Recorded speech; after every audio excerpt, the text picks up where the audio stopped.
अस्सलामुअलैकुम dear students, कैसे हैं आप सब। उम्मीद करती हूँ आप सब खैरियत से होंगे। इजी केमिस्ट्री चैनल के साथ मैं आपकी खिदमत में हाज़िर हूँ। तो वीडियो की तरफ बढ़ने से पहले मेरी आप सबसे गुजारिश है कि मेरे चैनल इजी केमिस्ट्री को सब्सक्राइब करना ना भूलें और बेल आइकन को भी दबा दें ताकि मज़ीद आने वाली वीडियोस जो है वो आप तक बआसानी पहुँच सके। तो चलें डियर स्टूडेंट्स, चलते हैं अपने आज के टॉपिक की तरफ। हमारे पास है जी 10th केमिस्ट्री, चैप्टर नंबर 1 है और इसका लेक्चर नंबर हमारे पास 4 है। हमने डेरिवेशन करनी है इक्विलिब्रियम कांस्टेंट की, ठीक है। और हम जानते हैं कि इक्विलिब्रियम कांस्टेंट हमारे पास क्या था, केसी, ठीक है। यानी हमने केसी की डेरिवेशन करनी है किसी भी जनरल रिएक्शन के साथ, ठीक है। कल हमने लॉ ऑफ मास एक्शन पढ़ा था जिसमें हमने एक रिएक्शन देखा था। हमने कहा था कि जी ए और बी दोनों आपस में रिएक्ट करते हैं और बनाते हैं जी सी और डी। ठीक हो गया। ये कल के हमारे लेक्चर में था कि हमने लॉ ऑफ मास एक्शन में पढ़ा था, ठीक है।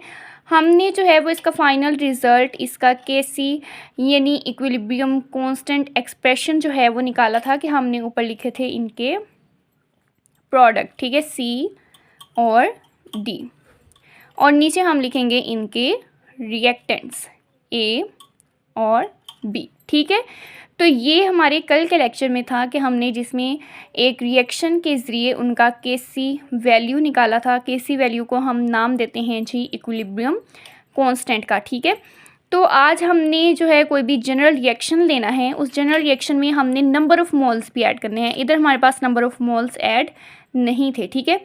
जैसे कि फ़र्ज़ करें कि मैं इसी को ले लेती हूँ, ए और बी दोनों आपस में रिएक्शन करते हैं और बनाते हैं जी सी और डी। लेकिन अब हम इसमें ऐड करने जा रहे हैं इनके नंबर ऑफ़ मोल्स, ठीक है, जिनको मैं स्मॉल लेटर से ज़ाहिर कर रही हूँ।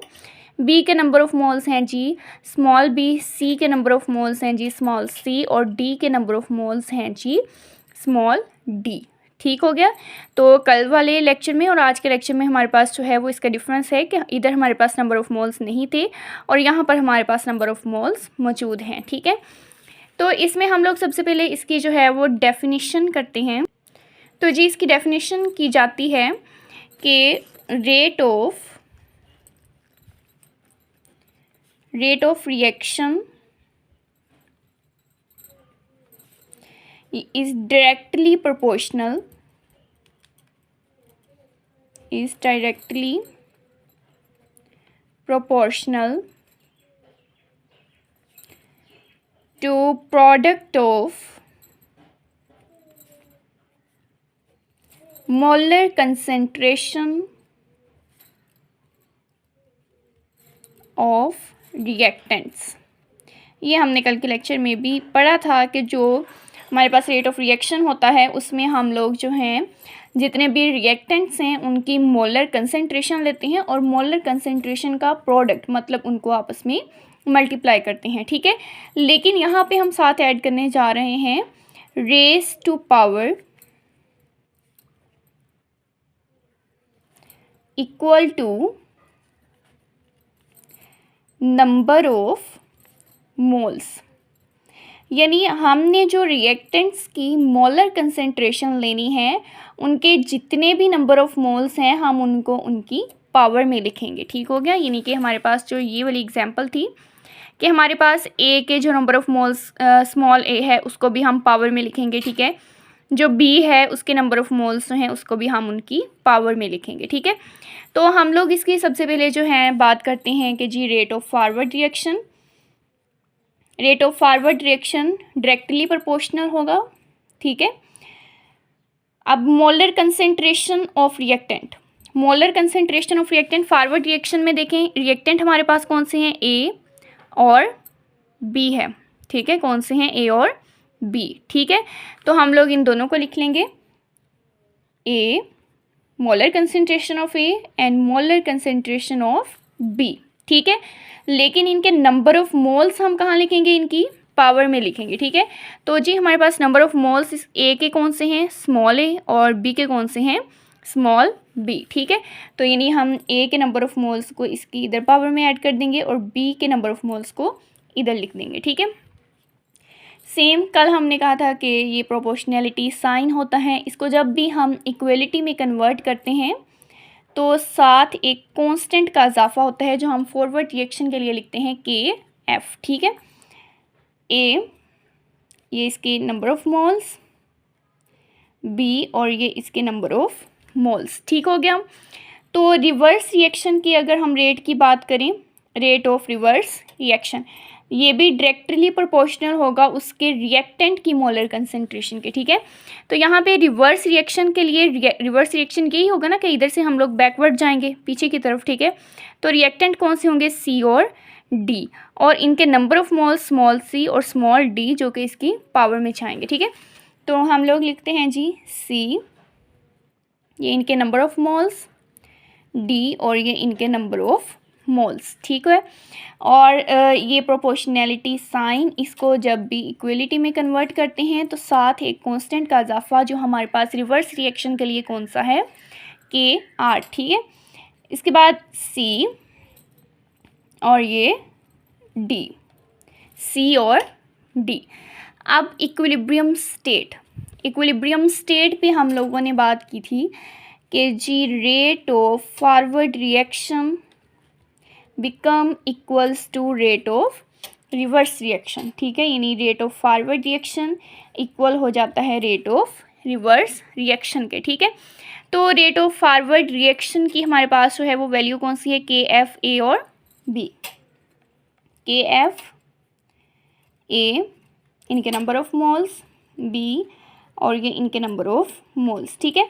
रेट ऑफ रिवर्स रिएक्शन की क्या है, KR C और D। अब ये कांस्टेंट है, ठीक है, KR और KF, ठीक है। दोनों कांस्टेंट को एक साइड पे करते हैं, KR इधर मल्टीप्लाई है, इधर आके क्या हो जाएगा, डिवाइड हो जाएगा, KF ओवर KR, ठीक है। C D और ये इनके नंबर ऑफ मोल्स, और A और B इधर क्या हो रहे हैं, मल्टीप्लाई, इधर आके क्या हो जाएंगे, डिवाइड हो जाएंगे, ठीक है, A और B। अब ये दोनों कांस्टेंट की बजाय हम इनको मिला के जो है पूरे रिएक्शन का कांस्टेंट लिखते हैं, तो वो हमारे पास कौन सा था जी, Kc इक्वल C इनके नंबर ऑफ मोल्स, D और इनके B नंबर ऑफ मोल्स, ठीक है। और सेम A इनके नंबर ऑफ मोल्स, B और B के नंबर ऑफ मोल्स, ठीक है। तो इसका मतलब ये हो गया कि जो हमारे पास Kc की वैल्यू है, ठीक है, वो हमारे पास जो है अगर आपने डायरेक्ट किसी भी इक्वेशन से लिखनी हो, यानी अगर आपको फ़र्ज़ करें कि आपसे कहा जाए कि आपने जो है वो इसको निकालना नहीं है, आपने डायरेक्ट इस इक्वेशन से Kc की वैल्यू लिखनी है, तो आप क्या करेंगे, आप ऊपर इनके लिखेंगे प्रोडक्ट और नीचे हम लिखेंगे इनके रिएक्टेंट, ठीक है। ऊपर हम प्रोडक्ट लिखेंगे और नीचे रिएक्टेंट लिखेंगे, ठीक है। और इनके ये जो नंबर ऑफ मोल्स हैं हम इनको इनकी पावर में ऐड कर देंगे, ठीक हो गया। तो ये हमारे पास था जी कि हमने इक्विलिब्रियम कांस्टेंट यानी कि Kc की वैल्यू निकाली है किसी भी जनरल रिएक्शन की, और इस जनरल रिएक्शन में हमारे पास जो है वो नंबर ऑफ मोल्स भी मौजूद थे। तो चलिए जी हम इसका जो है इक्विलिब्रियम कांस्टेंट का एग्जांपल के साथ देखते हैं, ठीक है। हमारे पास एग्जांपल है कि हमने नाइट्रोजन का रिएक्शन करवाना है ऑक्सीजन के साथ, ठीक है, और इसके नतीजे में हमारे पास बनता है जी नाइट्रोजन मोनोऑक्साइड, ठीक है। नाइट्रोजन का रिएक्शन करवाया ऑक्सीजन के साथ और इसके नतीजे में हमारे पास क्या बना, नाइट्रोजन मोनोऑक्साइड, ठीक है। तो हम लोग सबसे पहले लिखते हैं जी rate of forward reaction directly proportional इसके रिएक्टेंट कौन से हैं, नाइट्रोजन है और ऑक्सीजन है। तो इनके आप देख लें कि नंबर ऑफ मोल्स दोनों के नहीं हैं, तो इसका मतलब ये है कि इनकी पावर में कुछ भी हम नहीं लिखेंगे, ठीक है।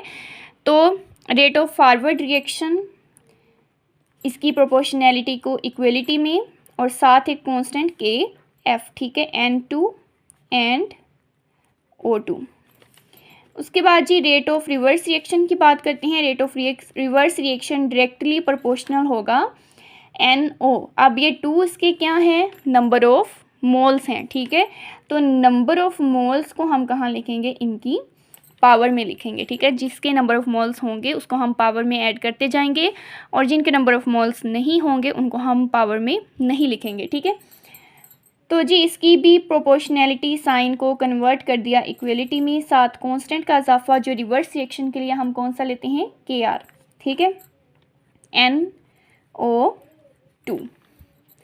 अब इक्विलिब्रियम पे, इक्विलिब्रियम स्टेट पे दोनों रेट हमारे पास इक्वल हो जाते हैं, यानी कि जी rate of forward reaction become equals to rate of reverse reaction, ठीक है। तो रेट ऑफ फॉरवर्ड रिएक्शन में हम क्या लिखेंगे, KF N2 एंड O2, और रेट ऑफ रिवर्स रिएक्शन में क्या लिखेंगे, KR NO2। दोनों हमारे पास जो कांस्टेंट हैं उनको एक साइड पे कर लेते हैं, KR इधर आके क्या हो जाएगा, डिवाइड हो जाएगा, इधर हमारे पास रह जाएगा जी NO2 N2 एंड O2। अब KF ओवर KR किसके इक्वल था, KC के, इक्विलिब्रियम कांस्टेंट, ठीक है। ये इक्वल हो जाएगा जी NO2 N2 एंड O2, ठीक हो गया। इस रिएक्शन की आपको समझ आ गई, जिसमें हमने नाइट्रोजन का रिएक्शन करवाया है ऑक्सीजन के साथ और हमारे पास बना है जी नाइट्रोजन मोनोऑक्साइड, ठीक है। तो हमने इसका क्या निकाला है, KC वैल्यू निकाली है, यानी इक्विलिब्रियम कांस्टेंट की वैल्यू निकाली है। तो इसकी जो सेकंड एग्जांपल है वो हम लोग देखते हैं जी, फॉर्मेशन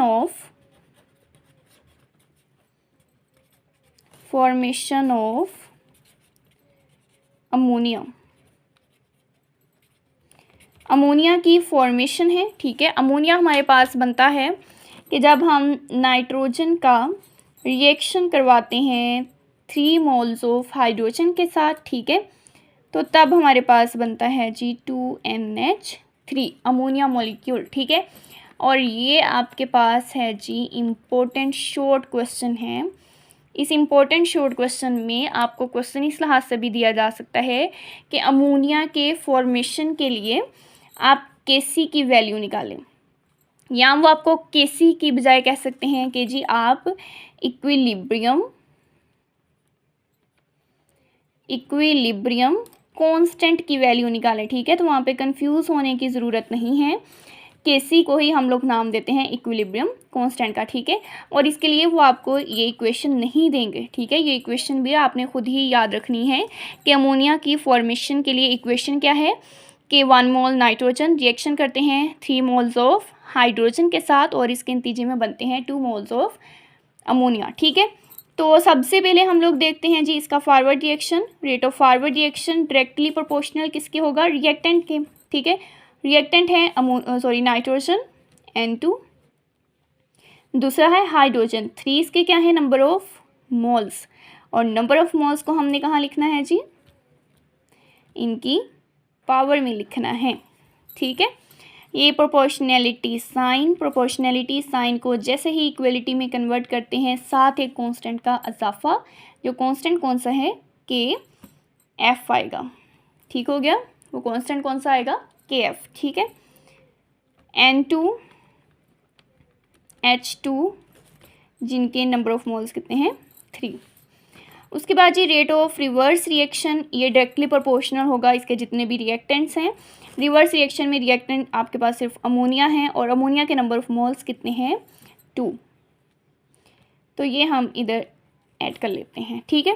प्रोपोर्शनैलिटी को जैसे ही इक्वलिटी में कन्वर्ट करेंगे, साथ एक कांस्टेंट का इजाफा, जो हमने कौन सा लिखा, KR, ठीक है, NH3 और इसकी पावर 2। इक्विलिब्रियम पे rate of forward reaction become equals to rate of reverse reaction, ठीक है। रेट ऑफ फॉरवर्ड रिएक्शन में है जी KF N2 और H2 की पावर 3, N2 है और है जी H2 और इनकी पावर क्या है, 3 और साथ KF भी है। और रेट ऑफ रिवर्स रिएक्शन में क्या है जी, KR NH3 की पावर 2। दोनों कांस्टेंट को एक साइड पे कर लेते हैं, KF ओवर KR हो जाएगा, ठीक है। और इधर NH3 की पावर 2 और ये हो गया जी N2 और H2 की पावर 3। ठीक है, तो ये दोनों कांस्टेंट को जब हम लोग मिला के लिखते हैं तो हमारे पास इक्विलिब्रियम कांस्टेंट आता है। वो कौन सा है जी? Kc, या इक्विलिब्रियम कांस्टेंट इसे कहते हैं। ये इक्वल हो जाएगा NH3, इसकी पावर 2 है, और N2 H2 की पावर 3। तो डियर स्टूडेंट्स, आज हमने जो है एक जनरल रिएक्शन लिया है। ठीक है, उस जनरल रिएक्शन में हम लोगों ने देखा है कि कोई भी इक्विलिब्रियम कांस्टेंट Kc की वैल्यू निकालनी है, लेकिन Kc की वैल्यू निकालनी है कि अगर हमारे पास उनके नंबर ऑफ़ मोल्स भी मौजूद हों। ठीक है, तो हमने कहा कि Kc के लिए हम लोग क्या करते हैं कि इनके रिएक्टेंट्स देखते हैं।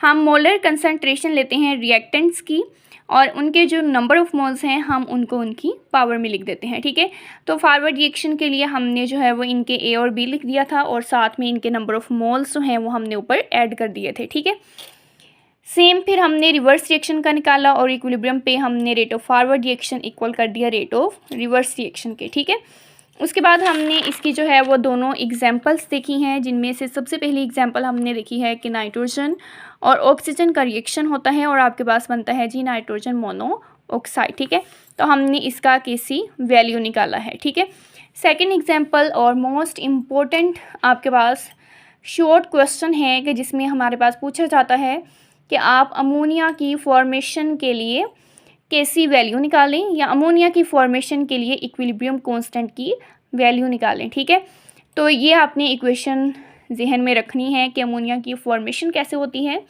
जब हम नाइट्रोजन का रिएक्शन करवाते हैं जी हाइड्रोजन के साथ, और इसके नतीजे में हमारे पास बनता है अमोनिया। ठीक है, तो हमने यहाँ तक जो है अपना टॉपिक आज का कंप्लीट किया है।